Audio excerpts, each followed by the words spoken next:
ಇಂದೇ ಡೌನ್ಲೋಡ್ ಮಾಡಿ ಮತ್ತು ನಿಮ್ಮ ನೆಚ್ಚಿನ ಶೋಗಳನ್ನ ಆನಂದಿಸಿ.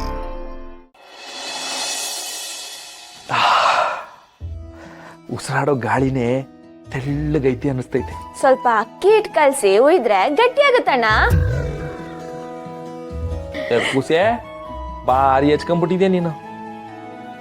ನಾನು ಹೇಳಿದ್ದು ಮನ್ಸೊಂಥರ ನಿರಾಳವಾಗಿದ್ದಾಗ ಉಸಿರಾಟನುವೆ ಸುಲಭವಾಗಿ ಆರಾಮಾಗಿ ತಂಪಾಗಿರ್ತದೆ ಅಂತವ. ಅರ್ಥ ಆಯ್ತಾ?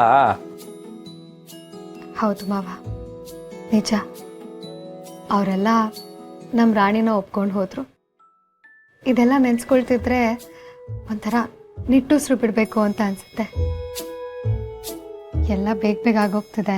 ಇದರಲ್ಲಿ ವಿಶೇಷ ಏನು ಗೊತ್ತಾ? ಏನ್ ಬರೋ ಈ ಸಂಬಂಧನೇ ವಿಶೇಷ.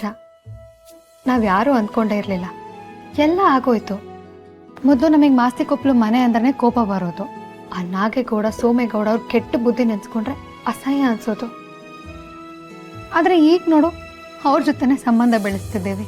ಇದೆಲ್ಲ ಆಶ್ಚರ್ಯ ಅಲ್ವಾ? ಅದಕ್ಕೆ ಅಲ್ವಾ ಪಾರು ಮದ್ವೆ ಅನ್ನೋದನ್ನ ಬ್ರಹ್ಮಗಂಟು ಅನ್ನೋದು.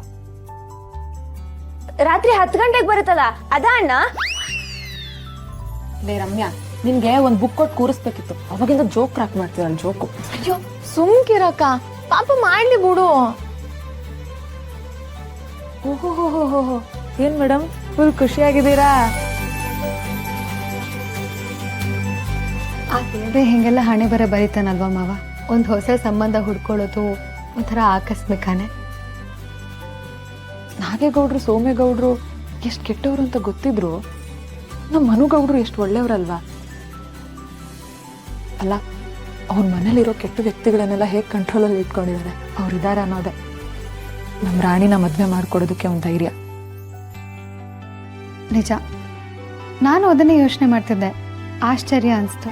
ಮದುವೆಯಿಂದ ಹುಡ್ಕೊಳ್ಳೋ ಆ ಸಂಬಂಧಗಳು ಮನೆಗಳನ್ನ ಒಂದು ಮಾಡುತ್ತೆ. ಹಂಗೆ ಇನ್ನೊಂದ್ ಸಂಬಂಧನೂ ಇರೋ ಸಂಬಂಧಗಳನ್ನು ಗಟ್ಟಿ ಮಾಡ್ತೈತಂತೆ. ಅದ್ಯಾವ್ದವ? ಹೊಟ್ಟೆಯಿಂದ ಬರೋ ಸಂಬಂಧ. ಅರ್ಥ ಆಗ್ಲಿಲ್ವಲ್ಲ?